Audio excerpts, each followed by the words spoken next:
नमस्कार श्रोता मित्र।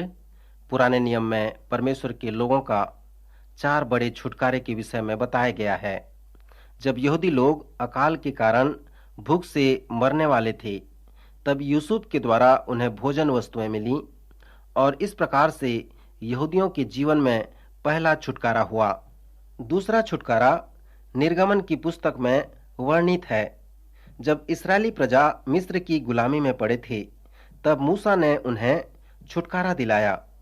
तीसरा छुटकारा तब हुआ जब लोग बाबुल की बंधुआई में थे। एजरा और नेहमाया जैसे लोगों ने छुटकारे प्राप्त करने के लिए उन्हें अगुवाई प्रदान की। फिर एस्तर की पुस्तक परमेश्वर के लोगों की चौथे छुटकारे के विषय में वर्णन करती है। पुराने नियम की ऐतिहासिक पुस्तकों में हमारा सर्वेक्षण यहोशू की पुस्तक से प्रारंभ होता है और एस्तर की पुस्तक में समाप्त होता है।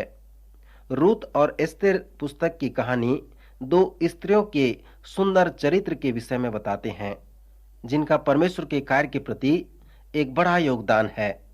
रूत की पुस्तक एक गैर यहूदी महिला के विषय में बताती है, जिसका विवाह बोअज नाम के एक यहूदी के साथ होता है। ओबेद रूत और बोअज का पुत्र होता है और वह दाऊद का दादा बनता है। फिर प्रभु यीशु मसीह की वंशावली में रूत व बोअज का भी नाम आता है, जो मत्ती रचित सुसमाचार के पहले अध्याय में लिखा गया है। इसलिए पवित्र शास्त्र में रूत का एक बड़ा योगदान है, क्योंकि इस वंशावली के द्वारा संसार में मसीहा आता है। उसी प्रकार एस्तर की पुस्तक एक यहूदी स्त्री के विषय में बताती है, जिसका विवाह एक गैर यहूदी मनुष्य के साथ होता है।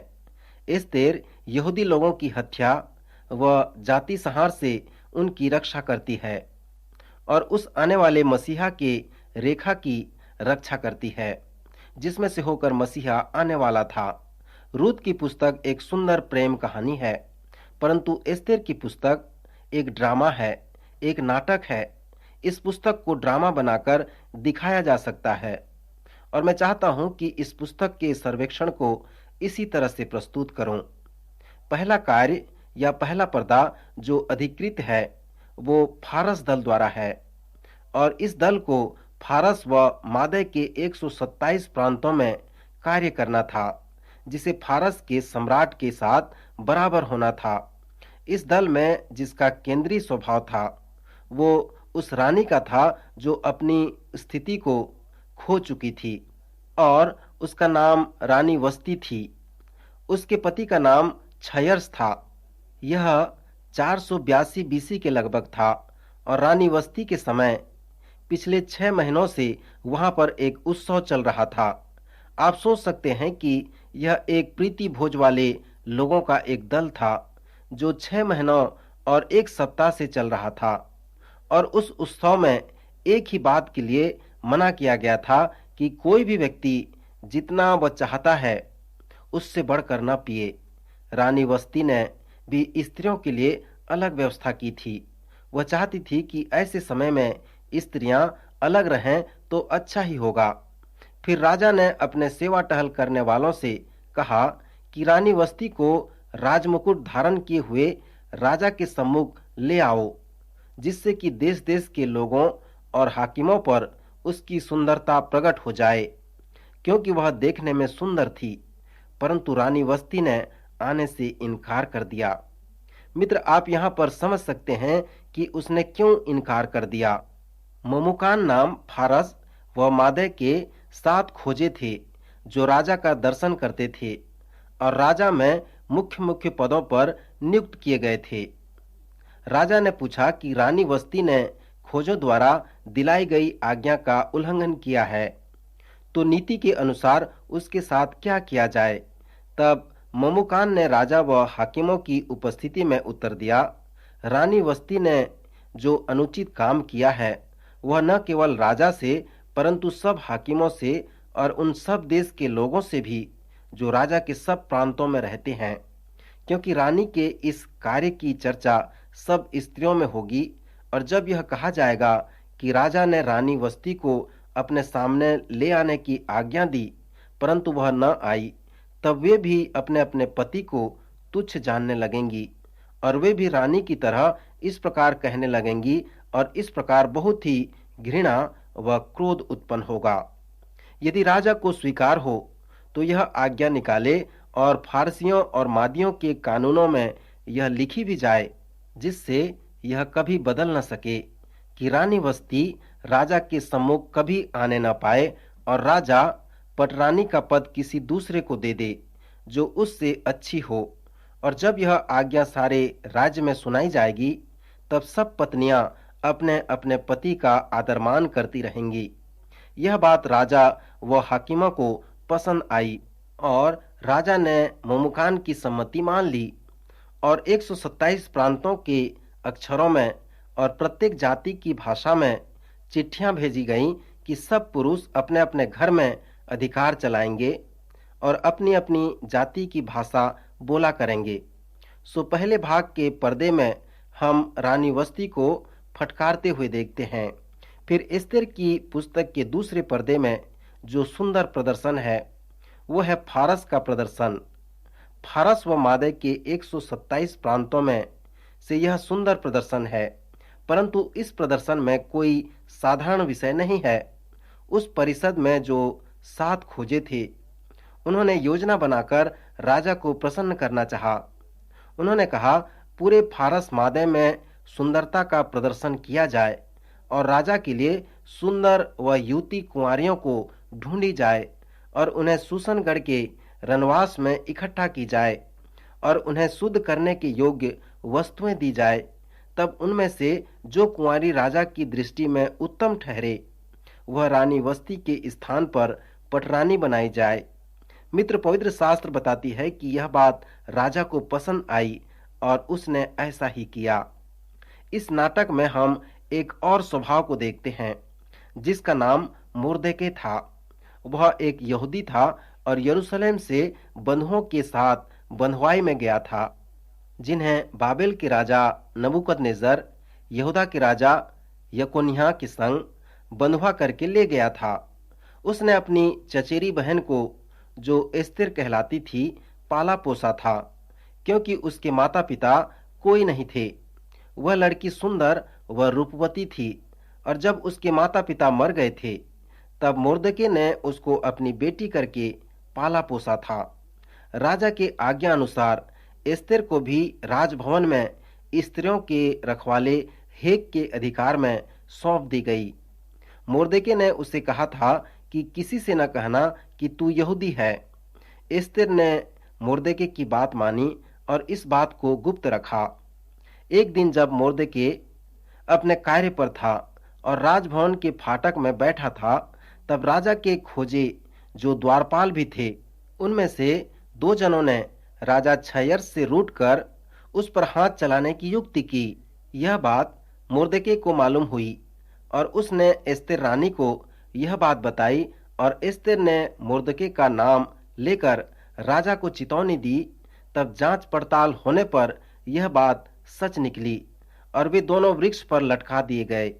और यह वृतांत राजा के सामने इतिहास की पुस्तक में लिख लिया गया। क्योंकि मुर्दके एक यहूदी व्यक्ति था, इसलिए इस कार्य का प्रतिफल उसे न मिला।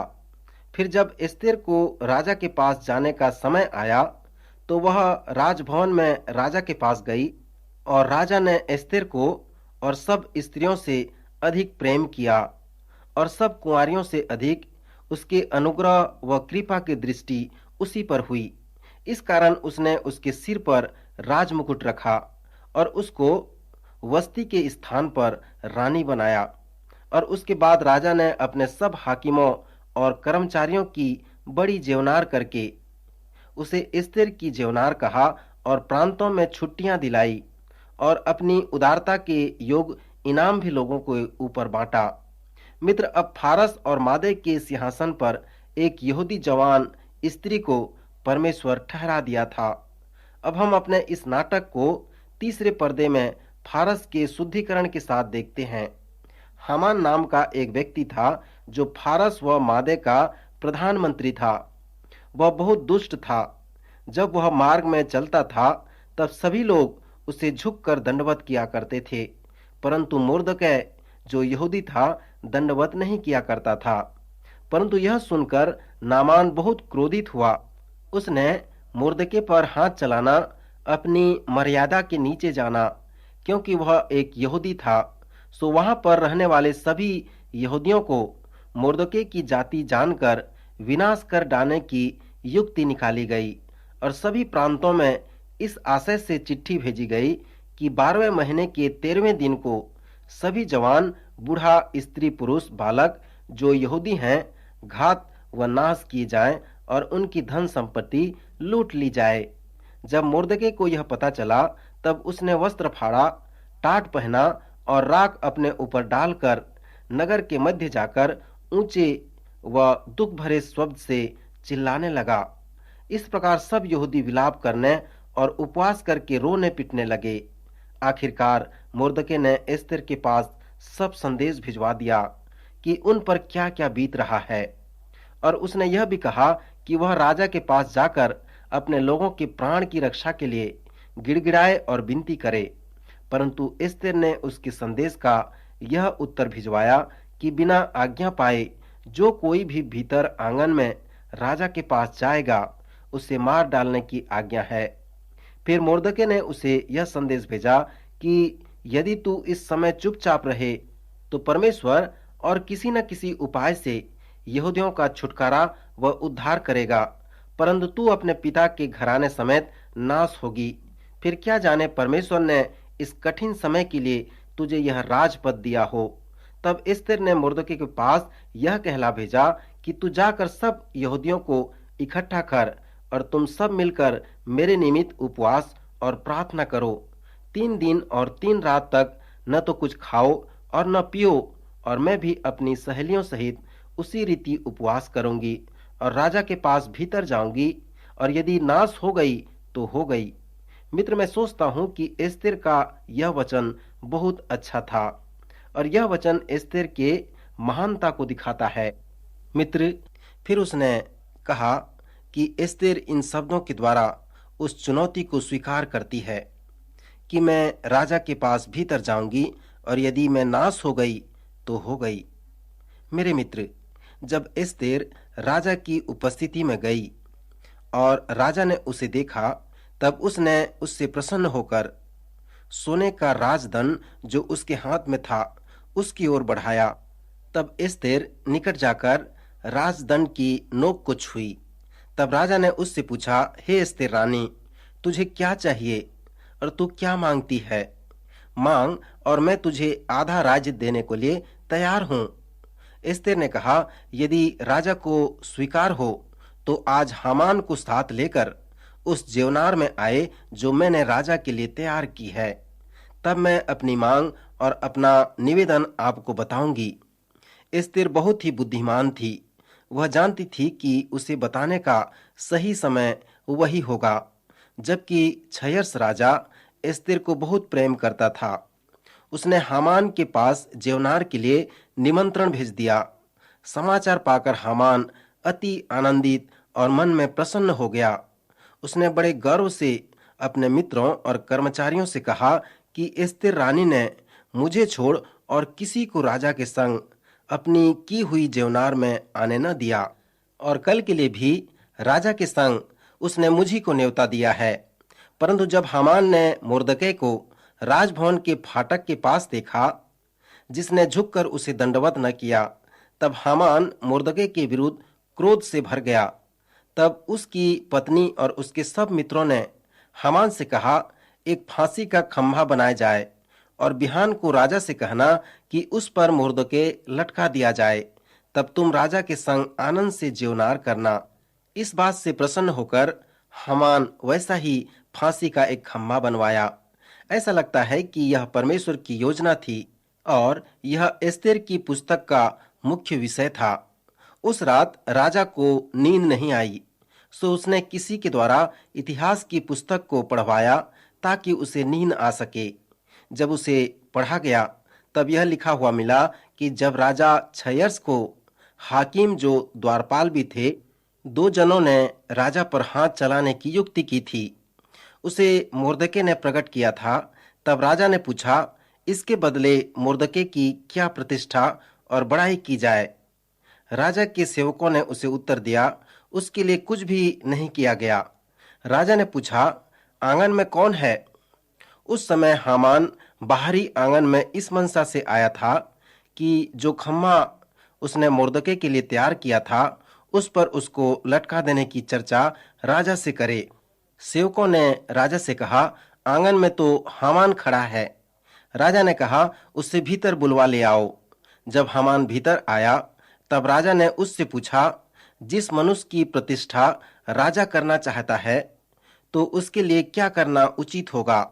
हामान ने यह सोचकर कि मुझसे अधिक राजा किसकी प्रतिष्ठा करना चाहता होगा, राजा को उत्तर दिया, जिस मनुष्य की प्रतिष्ठा राजा करना चाहे, तो उसके लिए राजकीय वस्त्र लाया जाए जो राजा पहनता है, और एक घोड़ा भी जिस पर राजा सवार होता है, और उसके सिर पर जो राजकीय मुकुट धरा जाता है, वह भी लाया जाए।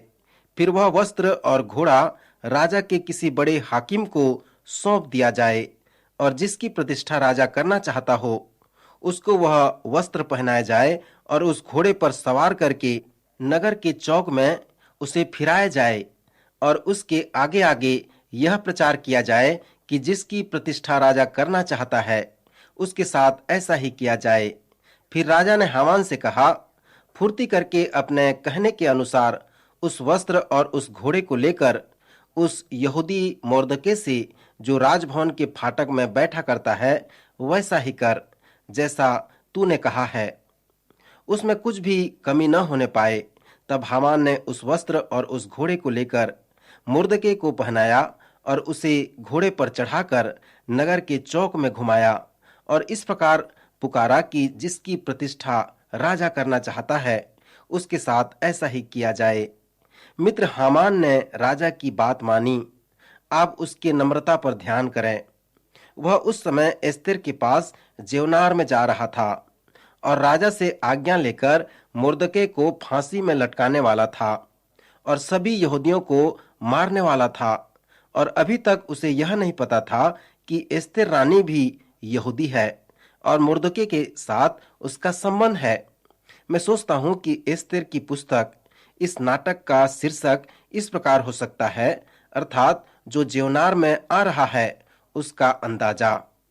सो राजा व हामान जब एस्तेर रानी की जेवनार में आ गए, तब राजा ने दूसरे दिन दाखमधु पीते पीते एस्तेर से पूछा, हे एस्तेर रानी, तेरा क्या निवेदन है? वह पूरा किया जाएगा, और तू क्या मांगती है, मांग, और आधा राज्य तक तुझे दिया जाएगा। एस्तेर रानी ने उत्तर दिया, हे राजा, यदि तू मुझ पर प्रसन्न है और राजा को यह स्वीकार है, तो मेरे निवेदन से मुझे और मेरे मांगने से मेरे लोगों को प्राण दंड मिले, क्योंकि मैं और मेरी जाति के लोग बेच डाले गए हैं, और हम सब घात और नाश किए जाने वाले हैं। तब राजा ने एस्तेर रानी से पूछा, वह कौन है और कहाँ है जिसने ऐसी करने की मनसा की है? एस्तेर ने उत्तर दिया कि वह विरोधी और दुष्ट शत्रु यही हामान है। तब हामान राजा व रानी के सामने भयभीत हो गया। राजा तो जलजलाहट में आकर और मधु पीने से उठकर राजभवन की बारी में निकल गया, और हामान यह देखकर कि राजा ने मेरी हानि ठानी होगी, एस्तेर रानी से प्राणदान मांगने को खड़ा हुआ। जब राजा बारी से लौटकर आया, तो क्या देखा कि हामान उसी चौकी पर पड़ा है जिस पर एस्तेर रानी बैठी है। राजा ने कहा, क्या यह घर ही में मेरे सामने ही रानी से बरबस करना चाहता है? राजा के मुंह से यह वचन निकला ही था कि सेवकों ने हामान का मुंह ढांप दिया। तब खोजों में से एक ने राजा से कहा, हामान के यहाँ 50 हाथ ऊंची फांसी का एक खंबा है जो उसने मुर्दके के लिए बनवाया है। राजा ने कहा, उसी को उसी पर लटका दो। तब हामान को उसी खंबे पर जो उसने मुर्दके के लिए तैयार किया था लटका दिया गया। श्रोता मित्र, अभी भी जो यहूदी फारस में समस्या में पड़े थे, क्योंकि हामान के आज्ञा के अनुसार 28 फरवरी को उन लोगों का नाश होने वाला था, और वह ऐसी आज्ञा थी जो बदल नहीं सकती थी। अब यहूदी करें तो क्या करें, क्योंकि सब कुछ व्यवस्थित रूप से कर दिया गया था। राजा ने मुर्दोके को हामान का पद और सब कुछ दे दिया, परंतु उस समस्या को सुलझाने के लिए मुर्दोके और एस्तर राजा के पास पहुंचे। उन्होंने राजा को अपनी समस्या बताई और राजा का मन जानना चाहा। उन्होंने राजा के मन को जाना और एक दूसरी आज्ञा निकाल दी कि यहूदियों को मारने व नाश करने की अपेक्षा अब जो यहूदियों के शत्रु हैं और उन्हें दुख देते हैं वे मारे जाएं और उनकी संपत्ति लूट ली जाए। इस आज्ञा को उन्हें फारस मादे के 127 प्रांतों में भेजना था और इसे करने के लिए उनके पास लगभग 6 महीने थे। उनके पास न तो जहाज थे, न तो टीवी थे, न ही रेडियो थे, परंतु केवल घोड़े व ऊंट थे। इन 6 महीनों में वे उस शुभ समाचार को पूरे संसार में उन्हें पहुंचाना था और इस आज्ञा के द्वारा उन्होंने संसार के सभी यहूदियों की जान बचाई थी। श्रोता मित्र, इस एस्तेर की सुंदर पुस्तक का आत्मिक प्रयोग क्या है? 2000 वर्ष पहले प्रभु यीशु मसीह अनेक शब्दों से हमें कहा है कि संपूर्ण पृथ्वी मृत्यु की आज्ञा के अधीन है, परंतु मैं तुम्हें जीवन की आज्ञा देता हूं। इस जीवन के आज्ञा को प्राप्त कर लो और अनंत मृत्यु से बच जाओ। प्रभु यीशु मसीह ने इस आदेश को 2000 वर्ष पहले से कह दिया है। 2000 वर्ष बीत गए, परंतु अभी भी हम लोगों की उन्नति नहीं हुई। अभी भी लाखों लोग हैं जो आत्मिक मृत्यु की आज्ञा के अधीन हैं। वे अभी तक उस आज्ञा को नहीं सुन सके हैं जो उन्हें अनंत जीवन दे सकता है।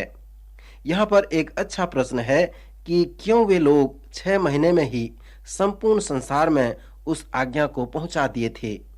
क्या वे संदेशवाहक उस दोनों आज्ञा पर विश्वास करते थे? हाँ, वे विश्वास करते थे, इसलिए अपने प्राण बचाने के लिए उन्होंने उस आज्ञा को 6 महीनों में पूरे संसार में पहुंचा दिया। आज हम क्यों उस जीवन के आज्ञा को नहीं प्राप्त कर सके हैं? प्रभु यीशु मसीह का सुसमाचार संपूर्ण संसार के लिए है। क्या हम उस सुसमाचार के सच्चाई पर विश्वास करते हैं? आज आप और मैं अपने आप से प्रश्न पूछ सकते हैं कि क्या मैं सचमुच में सुसमाचार पर विश्वास करता हूँ? क्या मैं सचमुच में विश्वास करता हूँ कि संसार मृत्यु के अधीन है? और क्या मैं विश्वास करता हूँ कि प्रभु यीशु मसीह का सुसमाचार जीवन की आशा है? यदि हम इन दोनों आज्ञा पर विश्वास करते हैं तो हम सचमुच में सुसमाचार के प्रति समर्पित हैं। मुझे ऐसा जान पड़ता है कि कलीसिया जीवन के इस आज्ञा को संसार में नहीं पहुंचाती, जबकि 2000 वर्ष बीत गए, परंतु अभी भी लोगों को जीवन की आज्ञा के विषय में कुछ भी नहीं मालूम है। मैं सोचता हूं कि एस्तेर की पुस्तक संसार में सेवा करने वाले मिशनरियों के लिए एक अच्छा प्रयोग है। अगला सुंदर प्रयोग जो इस पुस्तक में है वो इब्राहिम के साथ परमेश्वर द्वारा बनाए गए वाचा को पूरा करना है।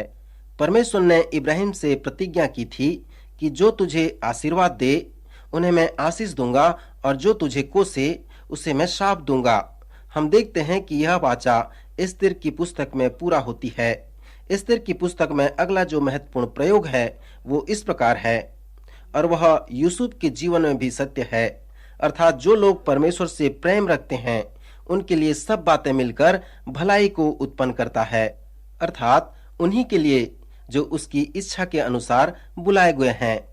मित्र, यहाँ पर सब बातें कहा गया है, कुछ कुछ या अनेक बातें नहीं, परंतु सभी बातें मिलकर भलाई को उत्पन्न करती हैं जो परमेश्वर से प्रेम रखते हैं। यह यूसुफ, दानियल और एस्तेर के जीवन में भी सत्य है। जब परमेश्वर की प्रजा गुलामी में थे, असहाय थे, तब परमेश्वर ने एस्तेर द्वारा उनकी जान बचाई। मेरे मित्र, क्या आप विश्वास करते हैं कि परमेश्वर आपके जीवन के हर परिस्थिति में आपका प्रधान व सर्वश्रेष्ठ है? यदि ऐसा है तो प्रभु को आप स्वीकार करें। प्रभु आपको आशीष दे, आपकी सहायता करे।